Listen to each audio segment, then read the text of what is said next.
짜자잔. 자, 여기 이제 아주 유명한 전문 용어가 나옵니다. 우리말 번역으로는 질량 분석법 이렇게 이제 쓴단 말이에요. 그럼 이제 이게 이제 어근을 좀 분석을 하면 매스를 뭐로 번역한 것 같아요? 질량이고요. 그다음에 이제 여기 어떤 말이 있냐면 스펙트르 이런 말이죠. 스펙트르 보이세요? 스펙트르. 저런 어근은 뭐냐면 이제 우리말로 쓰면 퍼짐 혹은 분포 이런 뜻의 어근이에요. 뭔가가 이렇게 예를 들면 쌀 같은 거 있잖아요. 쌀 같은 거를 한 움큼 쥐고 이렇게 바닥에다가 팍 뿌리면 이렇게 팍 퍼지잖아요. 그런 모든 것들을 스펙트르라는 어근을 써요. 무슨 말인지 알겠죠? 스펙트르 이런 어근을 쓰고 그 다음에 여기 그 다음 매트 이런 말 있죠. 매트. 요거는 어떤 어근이냐면 measure란 말 알죠? 측정하다. 측정이라는 뜻의 어근을 영어에서 매트 이렇게 쓰는 거예요. 무슨 뜻인지 아시겠죠? 그리고 마지막 있는 어근 이건 뭐냐면은 그러한 체계 혹은 학문에 쓰는 말이 리예요. 무슨 말인지 알겠죠? 그러면 어근을 분석하면 여기에 있는 이 번역이 굳이 없어도 되겠죠. 무슨 뜻인지 알겠어요? 뭐냐면 뭔가의 질량을 측정하는데 그 질량이 여러 가지 방식으로 이렇게 흐트러져 나타날 수 있다는 얘기예요. 무슨 말인지 알겠어요? 그럼 그 질량이 흐트러져 나타나는 걸 뭐 하겠다는 얘기예요? 측정을 하려고 하는 그런 방식이나 체계. 무슨 말인지 알겠죠? 그걸 영어로 이렇게 쓰고 그래서 이제 우리말 번역으로는 질량 분석법. 무슨 말인지 알겠죠? 그러면 이제 이 녀석은 어떤 테크닉이냐? 기본적으로다가 원자, 이온, 분자. 자, 이런 애들은 사실 큰 입자들이에요? 작은 입자들이에요? 저런 애들은 극소로 작은 애들이고 사람 눈에 보여요? 그럴 리는 없어요. 사람 눈에 보일 리가 없잖아요? 그런 식으로 조그만 극소의 입자 등의 질량 그거를 직접 측정합니다.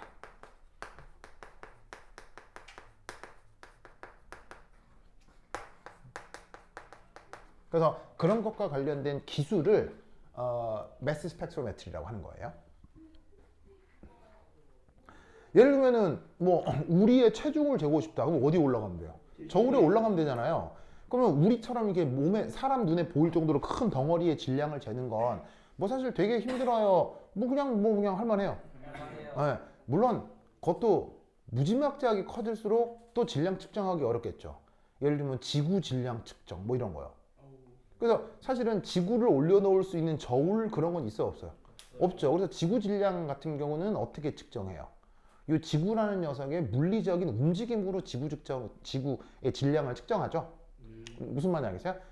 뭐 예를 들면 뭐 지구하고 태양 사이의 만류인력이라거나 그런 것들을 활용해서 간접적으로 지구 질량을 측정하잖아요. 그런 식으로 지구뿐 아니라 다른 별, 다른 행성의 질량도 그런 방식으로 측정을 하죠. 천문학에서. 그럼 마찬가지로 지구나 별처럼 무지막지하게 큰 거 말고 얘네들 역시 직접 올려놓을 저울이 있다 없다? 그런 게 있을 리가 없잖아요. 그래서 그럴 때는 쟤네들을 아주 독특한 방법으로 더 측정을 하는 거예요. 그러면 저렇게 조그만 입자를 직접적으로 측정하는 기술이나 물리학이나 장비가 있겠죠. 그런 장비가 있을 거 아니에요. 그 장비에 또 물리적 원리가 있을 거 아니에요. 아까 행성의 질량을 구하는 만류인력 뭐 그런 것처럼. 그러한 물리학은 나중에 배울 거예요. 그죠? 나중에 배울 거예요. 그거는 이제 2, 3학년 때 배웁니다. 그리고 그런 장비에 대한 게 또 어디서도 나오냐면 그 서울대나 카이스트 화학심층에서 그 장비에 대한 얘기가 직접 또 시험 문제로 나오기도 합니다. 그리고 여러분들 3학년 때 이제 일반화학 하게 되죠. 그때 나와요. 알겠죠? 근데 이제 지금은 그래서 측정을 했다고 치자. 측정해서 나온 결과를 분석하는 것. 요게 1학년 때 나와요. 알겠어요? 왜 이게 1학년 때 나오느냐? 이게 수능화학 1에도 출제되거든요. 수능화학 1에도 출제되기 때문에 지금 여러분 학교 진도상 그 화학의 뭐지? 학교 지금 진도 화학의 책임 물질과 에너지. 하여튼 뭐 거기 거기에 이 내용이 살짝 등장하는 거예요. 무슨 말인지 알겠죠? 책 챙겨왔어요. 아 챙겨왔어요? 오. 아 이 책이 어머 제가 친구로 어머. 시켰어요. 제가 저거 사진 찍어서 보내야 된다는데 제가 무조건 들고 간다. 알았어 내가 이따가 이거 사진 좀 찍을게요. 저 알겠어요. 저기서부터 저기까지 안 돼요. 어디요? 차 보면 어. 여기 안 돼요. 여기까지. 아 이거 1, 2챕터요? 네. 아 1, 2챕터 1차 고사 2, 3, 4챕터 2차 고사 알았어요. 그러니까 기본 책은 이걸 하는 거죠? 알았어요. 그거 맨날 들고 다니는. 알았어요. 아유 이거 우리 수업 시간 다 한 거 아니에요? 용량의 정말. 다 한 거 아니에요? 기체도 했죠. 액체, 고체, 액체, 기체, 고체도 다 했죠. 그다음에 물질의 여러 성질, 물의 구조 다 했죠. 수소계라 같은 거. 마지막으로 용액의 삼투압 요것도 하긴 했는데 얘네하고 했었거든요. 현재는 했었죠. 총괄성 했었거든요. 그 강의 있긴 있어요. 근데 뭐 또 하면 되니까 걱정하지 마세요. 알겠죠? 그래. 그래서 우리 옛날에 들어갔었던 그 뭐냐면은 합격자반 수업 있죠? 거기 유튜브에 다 올라가 있거든요. 네. 이거 보시면 돼요. 알겠죠? 내가 그러고 보니 어제 올렸더라고 내가. 예? 어제 올렸어. 유튜브에 어젠가 그저께 올렸어. 집에서. 그래서 자기들 못 봤나 봐. 근데 그게 아니더라도 거기 있는데 그 단체 카톡방 아마 입학 전에는 거기 있는데 밴드에 있는데 밴드에. 입학 전에까지는 다 챙겨봤는데 그 뒤로는 안 봤어요. 밴드에 있긴 있는데. 그냥 그래 어차피 보면 돼요. 알겠죠? 그래. 요거 내가 이따가 사진 찍어 갈게요. 그래서 이게 천재 교과서니까 파는 거지. 이거 얼마야 이거? 인쇄인 개발 총 이 가격이 나와 있습니다. 그래서 가져가도 돼요. 맞아요. 정가 5만 기네요. 백지우가라서 뺏어가도 된다 이거죠? 아니 왜 이렇게 다들 지우한테 잔인한 거예요? 백지로. 알겠습니다. 요거 알았어요. 내일 돌려주셔도 돼요. 아니 이거는 사진만 찍고 내가 교보문고 이런 데 사면 되니까 알았어요. 이게 천재 교과서니까 이건 출판사에 전화하면 또 살 수 있어요. 알았어요. 이 가격이 안 찍혀 있네. 왜 안 찍혀 있지? 아 이게 과학고만 쓰죠 이걸. 과학고만 그건 아닌가? 네, 그건 아니에요. 종교교육과정 중에 있던데요. 아 과학고가 아니라 아예 고등교과 과정이 바뀐 거예요? 네. 그래서 그 책을 이게 일반계 고등학교 책이구나. 네, 저게 사원 파트 사원 파트 그 맞아요. 그 이름이 그냥 교재일 걸요. 왜 그렇게 자꾸 바꾸는지 모르겠네요. 팔아요? 얼마쯤이야? 만 몇천 해?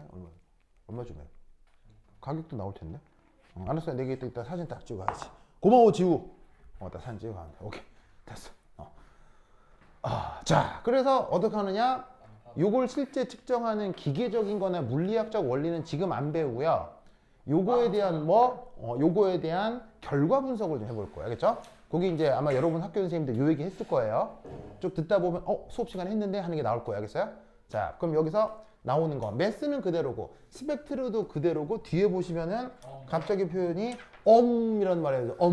이런 말 나오죠?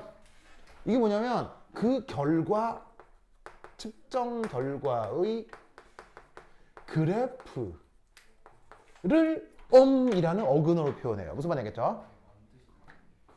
무슨 말인지 알겠죠? 그래서 질량이 딱 분포되어 있는 걸 측정을 했는데 그걸 그래프로 그렸어요. 그걸 매스 스펙트럼. 무슨 말인지 알겠죠? 이제 그 결과를 어떻게 분석하느냐가 수능화학 원에도 등장하기 때문에 알아두셔야 됩니다. 알겠죠? 이때 이걸 분석하려면 첫 번째 몇 가지 얘네들의 성격을 좀 알아야 돼요. 쟤네들의 성격을 알아야 됩니다. 자, 우선 동위원소란 말 들어본 적 있죠? 동위원소 뜻이 뭐야, 염? 같은 원소가 같아요. 우선 동위원소 뜻이 뭐야, 염? 같은 종류의 원소인데 질량수가 달라요. 바로 봐. 원자 번호는 같아요. 그런데 뭐가 달라요? 질량수. 바로 질량수가 서로 다른 것을 그걸 뭐라고 부른다? 동위원소라고 한다. 뭔 말인지 아시겠죠? 이해하셨대요? 네. 됐죠? 그래서 원자 번호는 같지만 질량수가 다른 거. 원자 번호 뜻은? 양성자수. 원자 번호 뜻은 플러스 핵 안에 들어있는 양성자 개수를 원자 번호라고 하죠. 질량수는 뭐라고 해요? 질량수의 정의는 양성자 개수 더하기 중성자 개수죠. 그 동위원소 영어로 뭐야? 영어로. 이 정도는 알아야지, 영어로.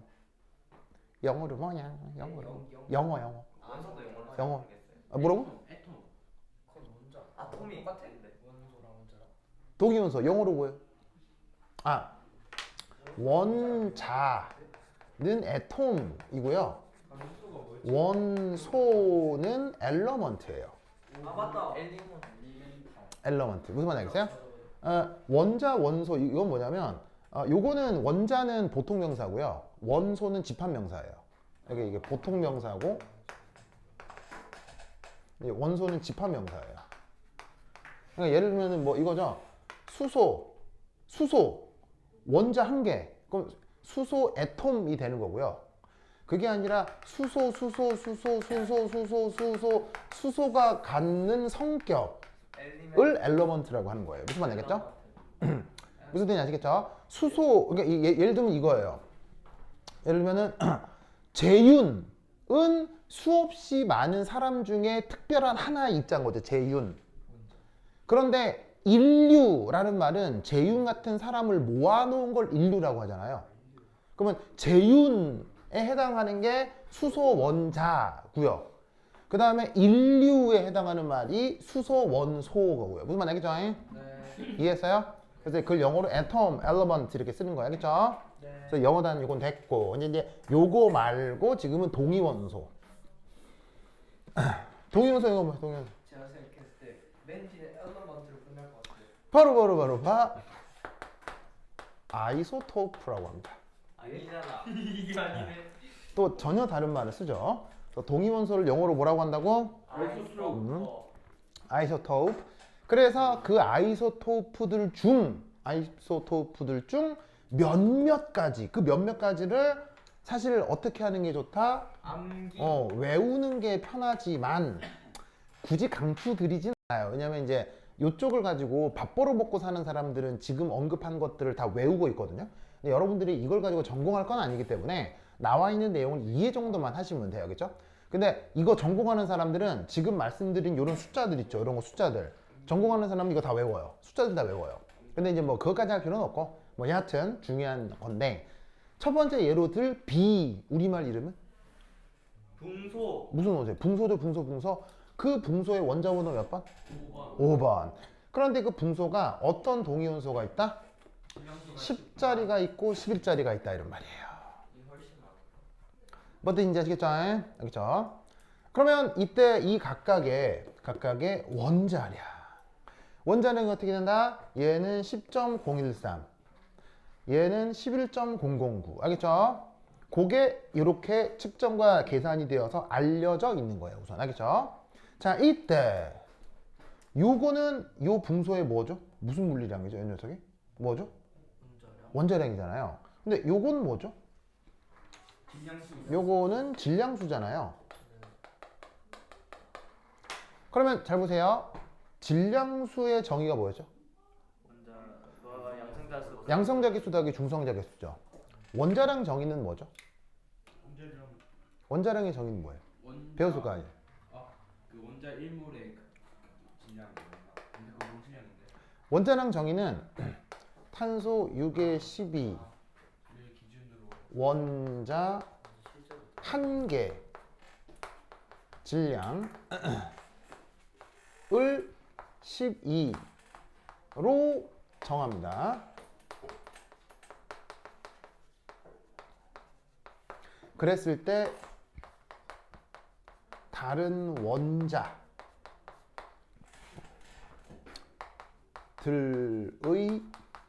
질량 B 요거를 뭐라고 부른다?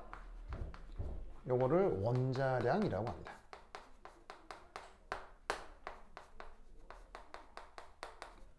그래서 겸사겸사 얘 설명하면서 이렇게 추가적으로 내용을 얘기를 할게요.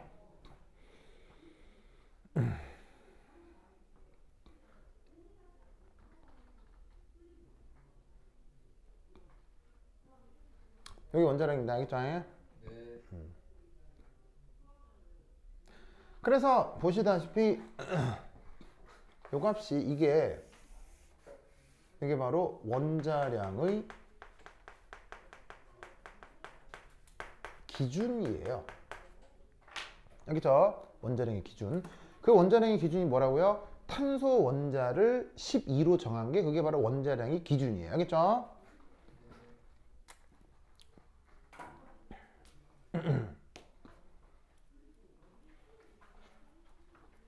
오. 이 말은 무슨 말이냐면 예를 들어서 여기에 승호, 그 다음에 재윤, 그 다음에 현친, 저기에 지우의 몸무게가 있을 거 아니에요. 몸무게가 있을 거 아니에요. 그러면 그 몸무게를 누구를 기준으로 삼느냐? 승호의 몸무게를 기준으로 삼아서 승호 몸무게를 여러분 몸무게로 다 나눠버리는 거야. 알겠어요? 다 나눠요. 그러면 승호 몸무게로 나누면 승호는 숫자가 뭐가 되겠어요? 1이 되겠죠. 그러면 거기서 재윤이 몸무게를 승호 몸무게로 나누고 여러분 나머지 몸무게도 그 승호 몸무게로 다 나누면 그 값이 몇 대 몇 대 몇이 나올 거 아니에요. 그죠? 나오겠죠. 그렇죠. 나오겠죠. 그렇게 표현할 수도 있지만 만약에 그 기준을 저기에 있는 지우 몸무게를 기준으로 얘기를 하면 여러분 전체 몸무게를 지우 몸무게로 나눠요. 그럼 또 1대 몇 대 몇 대 몇이 나올 거 아니에요. 그 값은 당연히 다 같겠어요? 다 다르게 나타나겠어요? 다 다르게 나타날 거라고요. 그러니까 질량을 질량으로 나누는 것에 있어서 그 기준에 따라서 그 값들이 약간씩 달리 나타날 수 있는데 그때 현대과학에서는 원자량의 기준을 얘로 잡는 거라 이런 말이에요. 무슨 말 되겠죠? 그러면 이때 재밌는 건 세 번째 원자량과 질량수는 당연히 서로 같은 거예요? 서로 다른 거예요? 달라요. 서로 다른 거죠. 방금 말씀드렸다시피 원자량의 정의는 이거고 질량수의 정의는 뭐라고 그랬어요? 양성자 개수 더하기 중성자 개수라고 했잖아요. 이미 개념 자체가 같아요, 달라요? 다른 겁니다. 그런데 놀라운 건 그 값이 어때요? 그 값은 비슷하다. 원자량과 질량선은 결코 같은 건 아니지만 그 값은 매우 비슷합니다.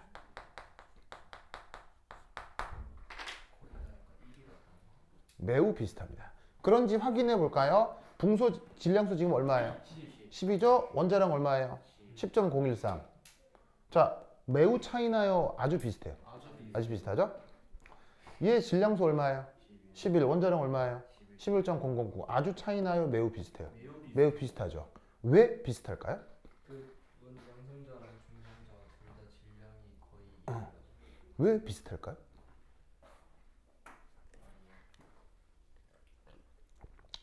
왜 비슷할까요? 아직 그 타이밍 아니에요. 아, 바로 봐. 그렇게 되도록 기준을 정한 것입니다. 그러면 탄소가 저게 비슷해서 그냥 탄소로 잡는 거예요. 정답. 자, 여러분 기준은 정해져 있어요. 기준은 뭐 내 맘대로 정해도 돼요. 기준은 내 맘대로 정해도 되죠. 예를 들면 여러분 체육 시간에 운동장 나가서 체육 선생님이 기준 한 다음에 줄 서 본 적 있죠? 아니, 운동장 나가서 체육 선생님이 기준 한 다음에 팔 벌려 줄 서 본 적 있잖아요.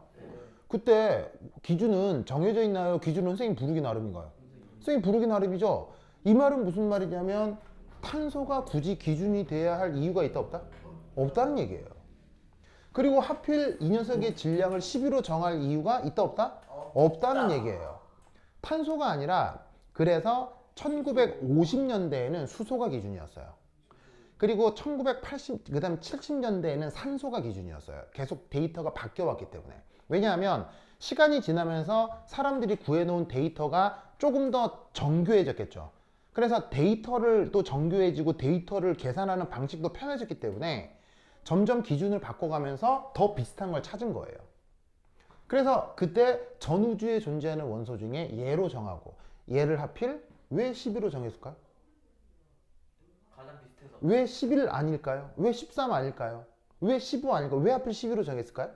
그러면 이렇게 되기 때문이에요. 그걸 찾은 거예요. 그냥 무슨 말인지 알겠어요?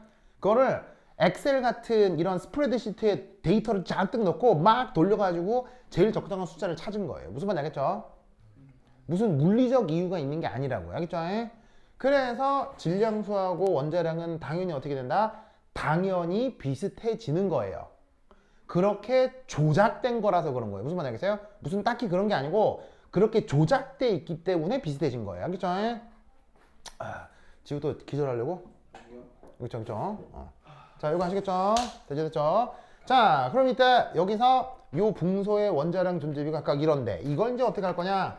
선생님. 예. 근데 저게도 안정하잖아. 어떤 거요? 어떤 게 더 안정하냐? 무슨 말이야? 자리가 더 안정하다고.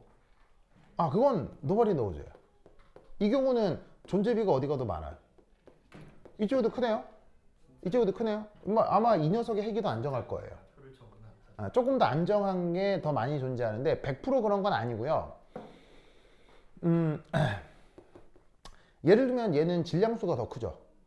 질량수가 더 큰 건 사실은 확률적으로 만들기 쉬울까요? 어려울까요? 질량수가 클수록 확률적으로 만들어내기 어렵죠. 그래서 우리 소위 얘기하는 귀금속이 누구누구 얘기하는 거예요? 금, 은, 백금 이런 애들 얘기하는 거잖아요. 그럼 금, 은, 백금은 기본적으로 원자 번호 커요, 작아요? 원자 번호도 크죠. 질량수도 커요, 작아요? 질량수도 크죠. 그러면 걔네들은 전 우주적 관점에서 만들어지기 쉽겠어요, 어렵겠어요? 만들어지기가 어렵다고요. 왜냐하면 더 많은 양성자, 중성자를 모아야 하니까요. 그래서 기본적으로 원자 번호가 크거나 질량수가 큰 건 우리 자연에 별로 없어요. 알겠어요? 확률적으로. 그런데 얘는 상대적으로 그 존재비가 더 많죠.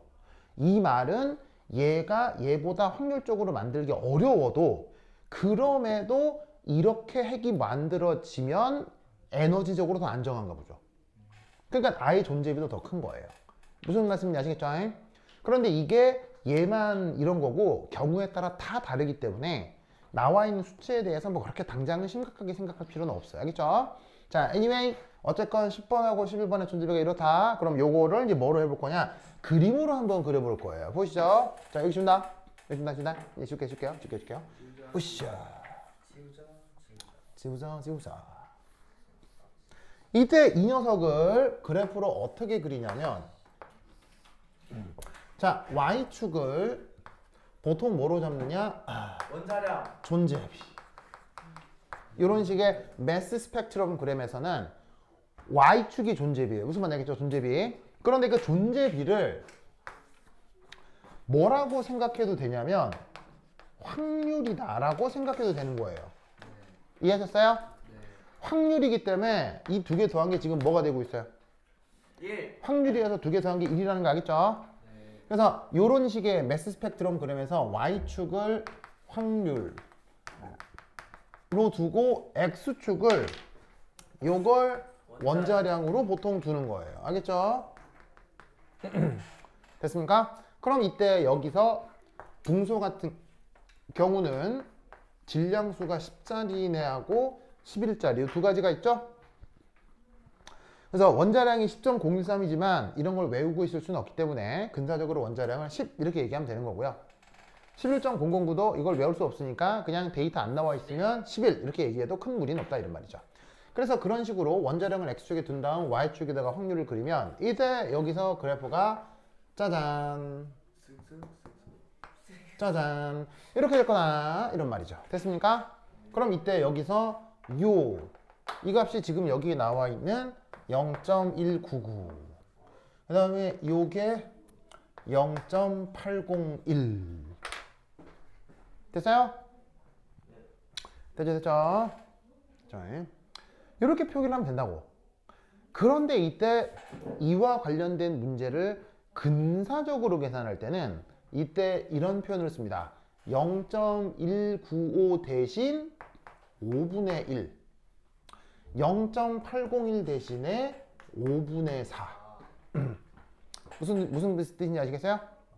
그래서 어떻게 되냐면 요거하고 요거의 비가 대략 몇 대 몇? 1대 5 알겠죠?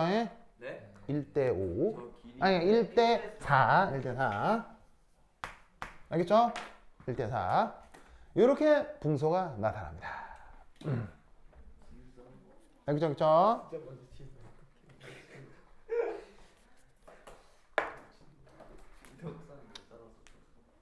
됐죠?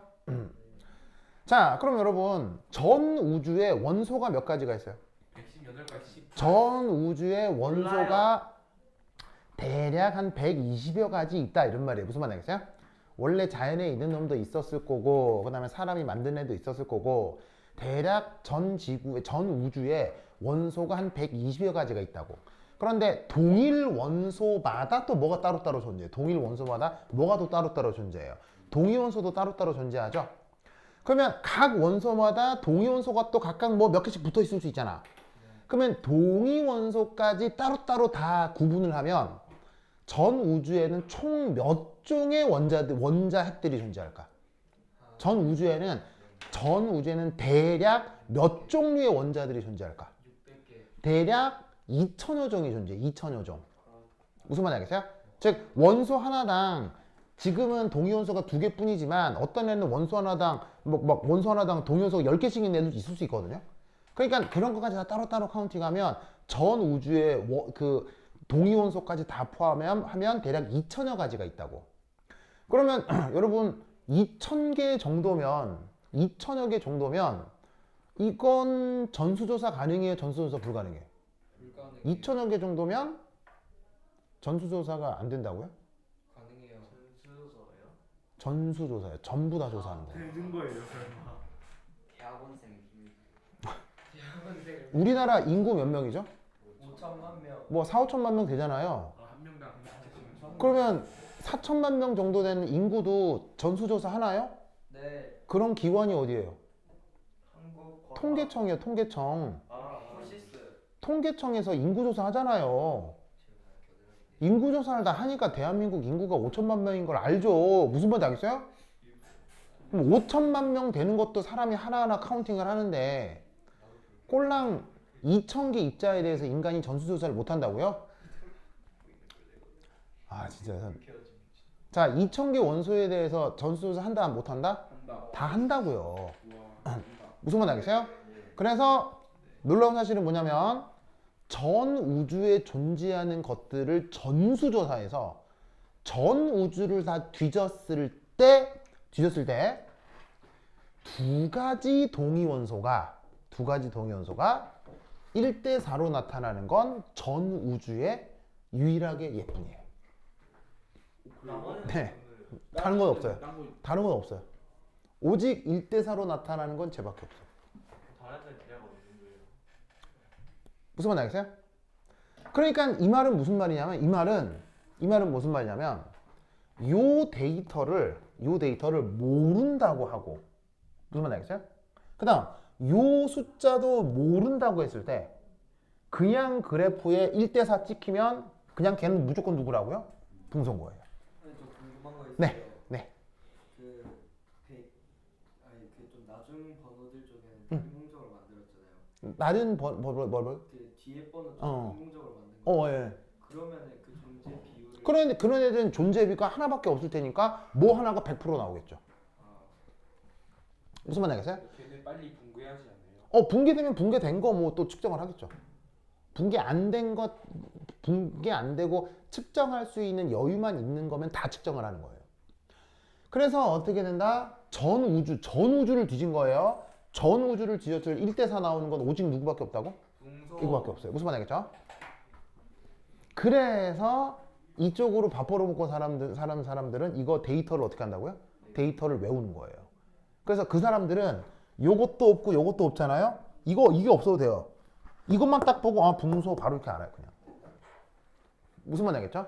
왜? 전우주에 이런 건 얘밖에 없으니까요. 뭔 말인지 알겠죠?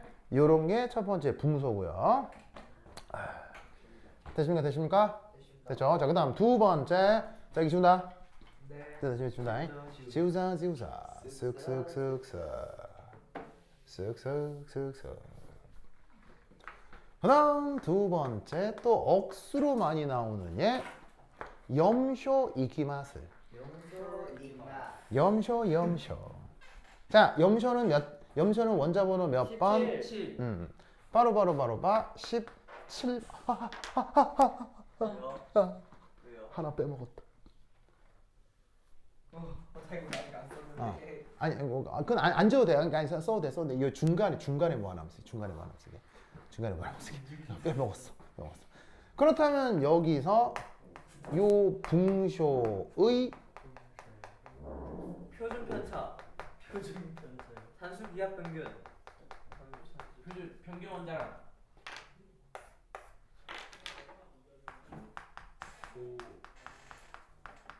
어떻게 구하면 돼요? 저거 어떻게 구하면 돼요? 10 곱하기 5분의 1 더하기 11 곱하기 5. 자, 이 녀석의 원자량 얼마라고 그랬어요? 10이라고 했죠? 뭐 10. 아까 썼다가 표 지웠는데 10.013에다가 뭘 곱해야 돼요? 뭘 곱해야 돼요? 그 녀석의 확률. 0.199 알겠죠? 그 다음 얘 원자량은 얼마예요? 11.0. 얘 원자량 얼마냐면 11.009였죠? 그 다음에 얘 확률 얼마예요? 0.801이죠? 이렇게 해서 뭐하면? 더하면 평균 원자량이 나옵니다. 무슨 뜻인지 아시겠죠? 얘를 아주 러프하게 계산하면 10.013을 10으로 두고 0.199를 5분의 1로 두고 얘를 11로 두고 얘는 5분의 4로 두면 값이 10.8 나온다 이런 말이에요. 선생님 네. 궁금한 거 있어요. 네, 또 산술에다 가로친 거면 산술 말고 다른 평균으로 구해야 되는 만약에 구하면 구해도 되는 거죠. 기하평균, 조합평균. 것도 쓰는데 왜 하지만 기하평균, 조합평균 쓰기 편해요, 불편해요? 불편하죠? 그러니까 특별한 언급 없으면 다 산술평균인 거예요. 그런데 산술평균 아닌 평균이 자연과학에 잘 등장하기도 하죠. 대표적으로 뭐? 근제곱평균. 근제곱평균 뭐 할 때 있어요? 우리 기체할 때 했죠? 그냥 각 분야마다 사용하기 편리한 평균을 그냥 쓰는 거예요. 그러면 이런 평균을 구할 때는 산술평균이 제일 편하기 때문에 특별한 언급 없어도 그냥 다 산술평균이에요. 무슨 뜻인지 아시겠죠? 네, 산술평균 어떻게 구하는 거예요? 각각의 물량에다가 확률을 곱하고 물량에다가 확률을 곱해서 전체 다 더한 게 산술평균이라고 여러 수십 번을 얘기했죠. 무슨 말 알겠죠? 현진아, 이게 산술평균 이렇게 얘기했던 거 기억나요? 현진 지금 졸리죠? 졸린 사람 살짝 일어나 있어요. 자, 일어나서 엉덩이 돌리기. 엉덩이 돌리기요. 네, 그래서 엉덩이 돌리기. 엉덩이 돌리기. 네, 엉덩이 이거 골반에게 돌리면 이게 뭐냐면 혈액순환이 돼서 금방 잠이 깰 수 있어요. 자, 찍마라 최승호 몰카보마. 자, 알겠죠? 자, 그래서 아까 요 붕소의 산술평균 이렇게 구한다는 거 됐죠? 자, 그 다음 이제 두 번째 아까를 하려고 했던 염소 원자번호는 17번. 자, 그런데 이 염소는 동위원소가 또 두 가지 정도 존재하는데 그때 각각의 질량수가 35짜리 하나, 37짜리 하나. 사실 하나 없어요? 네, 없네요. 딱두 배. 없네요. 35하고 37짜리밖에 없어요. 어떻게 되냐면 원래 중성자 개수는 양성자 개수랑 비슷하거나 조금 더 많아요. 아 그래요? 그래서 어떻게 되냐면 원자 번호가 작으면 양성자 개수하고 중성자 개수하고 보통 같은데 비슷한데 원자 번호가 커질수록 양성자가 중성자가 조금 더 많이 있어야 그 핵이 존재할 수 있어요. 핵결합 에너지라는 것 때문인데 양성자 중성자 개수가 항상 같지 않습니다. 같지 않아요. 원자 번호가 커지면 중성자가 조금 더 많아져요. 아시겠죠? 네. 자, 어쨌거나 얘 원자량은 얼마냐면 뭐 해보나 마나 35 근처겠죠. 그렇죠? 네. 그래서 구체적으로 측정한 바에 가면 34.969 이 정도고요. 자, 얘 원자량은 얼마냐면 36.966 정도 되네요. 이거 그때 수업 시간 했었는데. 그런가요? 언제요? 학교에서요? 저희 화학대 어. 저거 똑같이 염소를 했었어요. 아, 그런가요? 맞아요. 학교에서요? 저거 쌤이 해보라 했어요. 자. 그런가요? 자, 그 다음 이 염소 존재비가 어떻게 되느냐? 그 존재비가 0.7577 정도고요. 얘가 0.2423 정도입니다. 그럼 마찬가지로 이 염소에 대해서 이 그림을 그려볼 수 있겠죠?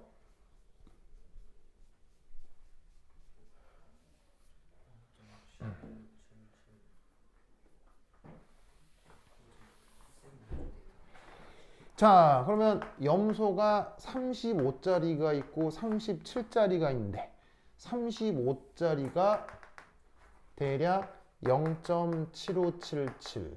그 다음에 37짜리가 0.2423.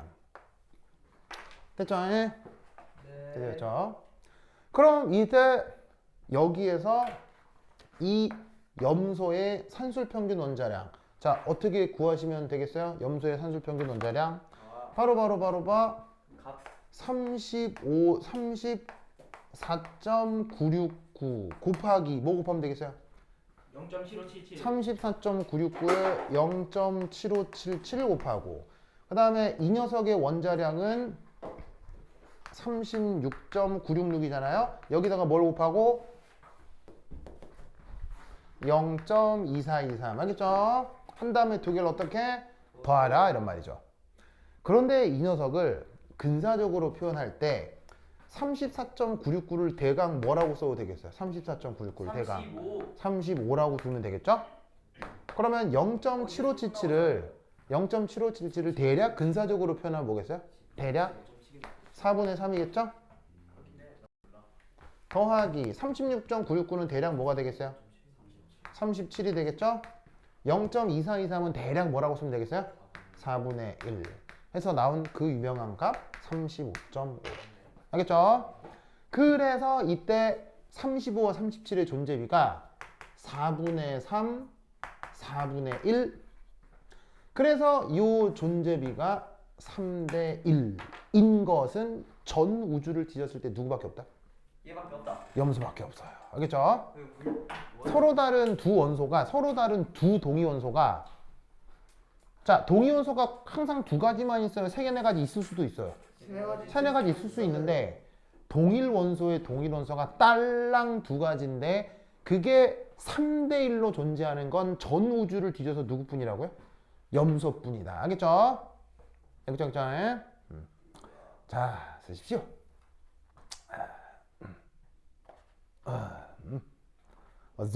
좋아.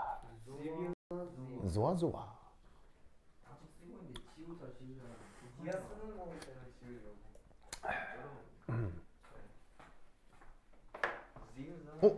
이 제목이 물질과 에너지네요. 물질과 에너지. 물질과 에너지. 저기 해녀라고 알죠? 해녀. 물질이요? 저 제주도에 가도 있고 마산에 가도 해녀 어머니들 계시잖아요. 그 해녀 어머니들이 바닷속에 들어가서 이 해산물 캐는 거를 그걸 우리말로 뭐라고 해요? 그걸 물질이라고 하죠. 물질과 에너지. 물질과 에너지. 그래서 이 책은 무슨 책이에요? 그 해녀 어머니들께서 물질을 할 때 그 몸속에서와 바다하고의 어떤 에너지 대사가 있느냐를 얘기해 주는 책이 바로 이 물질과 에너지. 우와 맞는 것 같아요. 저희는 어떻게 생각해요? 물질과 에너지 어떻게 생각해요? 어? 거제도에도 해녀 어머니들 계시나? 아니 한 번도 못 봤어요. 거제도에 있긴 있나? 그래 있긴 있을 나 거야. 봤어. 하여튼 그렇다. 그러니까 아마 그 해녀가 그 중요 무형문화재일걸요? 무형문화재일걸요? 해녀가? 우리나라에서 네, 우리나라 무형문화재. 왜냐하면 그런 식으로 수산물을 채취하는 건 다른 나라에도 있어요, 없어요? 없어요. 우리나라에만 있어요. 네. 이게 해남도 있어요, 없어요? 해남도 있습니다. 있어요. 예, 있습니다. 해남이 있는데? 해녀 남자 버전. 네, 해녀 남자분이 있긴 있습니다. 있는데 희한하게도 한국은 해남은 있긴 있는데 극소수고요. 해녀가 이제 어떤 헤리티지를 이루는 거죠. 헤리티지. 무슨 말인지 알겠어요? 유산. 네. 그래서 이제 우리나라에서 되게 고유한 문화가 돼가지고 그 해녀라고 하는 게 아마 지금 무형문화죠. 유네스코 세계 유네스코 무산인가? 문화유산인가? 일 수도 있어요. 그럴 수도 있어요. 다른 나라에는 해녀라는 이런 문화유산이 없거든요. 뭐 여하튼. 좋아. 자, 다 썼습니까? 네. 자, 그 다음 간다. 자, 그 다음 지우자 슥슥슥슥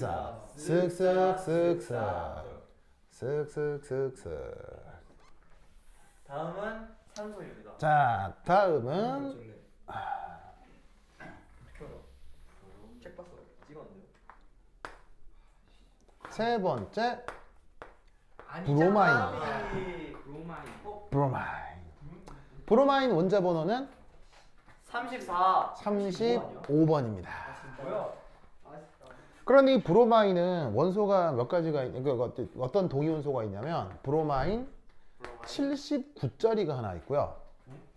브로마인 81짜리가 있습니다.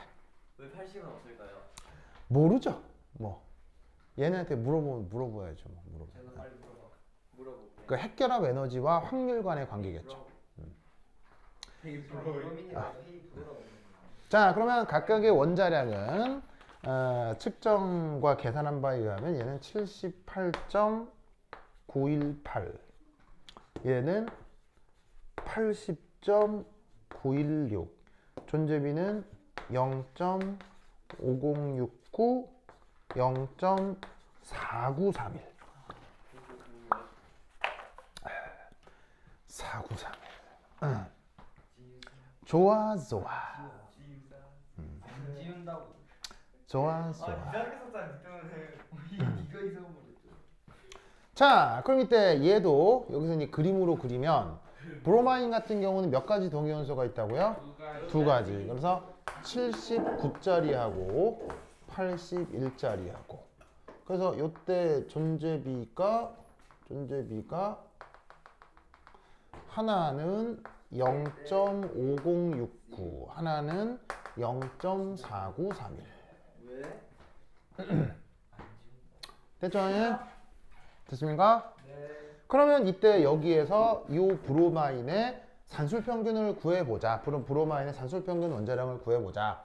자, 원자량 얼마예요? 원자량 78.918에 그때 존재 확률은 0.5069.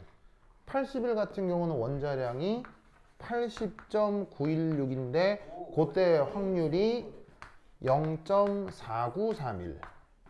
그러면 이걸 어떻게 하면 산술 평균이 나와요? 곱하기 더하기를 대강 계산한다면 78은 뭐라고 써볼 수 있겠어요? 78은 대강 쓰면 79가 될 거고요. 0.5069는 대략 쓰면 뭐가 될까요? 81. 2분의 1.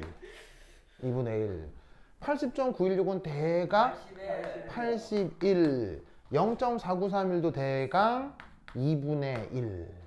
됐습니까? 그러면 이 값이 뭐로 나온다? 80이 나옵니다. 그래서 전 우주를 뒤졌을 때 두 가지 동위원소가 나타나는데 그 두 가지 동위원소의 존재비가 1대 1로 나타나는 건 전 우주를 뒤져서 누구뿐? 브로마인 뿐이에요. 무슨 말인지 알겠죠? 이해하셨어요? 이게 매스 스펙트럼을 분석하는 가장 중요한 테크닉입니다. 뭔 말인지 알겠죠? 네. 완전 중에 됐죠? 네. 그러면 얘들을 가지고 이제 잘 봐요. 지금은 원소 혹은 원자에 대한 이야기였잖아요. 네. 그런데 원소가 됐건 원자가 됐건 얘네들이 몇 개가 뭉치면 뭐가 되죠? 원자 몇 개가 뭉치면 뭐가 되죠? 분자. 원자 몇 개가 뭉치면 그게 분자가 되잖아요. 그러면 그 분자의 질량도 나타나겠죠, 그렇죠? 그럼 그 분자의 질량이 나타나는 어떤 방식에 아까 얘기했던 이런 식의 1대1, 3대1, 1대4 그런 것들이 분자량에도 영향을 줄까요, 안 줄까요? 매우 수리적으로 주는 거예요. 그러면 그런 녀석들의 분석을 어떻게 하느냐? 부서! 한 10분. 다음 시간. 어디 가려고 지금? 계속 아까부터 지우자고. 진짜. 어디 가는 거야? 부서! 한 10분 쉬었도록 하겠습니다. 화장실 갔다 오세요. 무슨 미친 것 같아요. 왜요? 문제집을 놔두고 왔어요. 무슨 문제집이요? 그 선생님한테 문제집 아, 진짜 질문할 거예요? 네. 학교 가서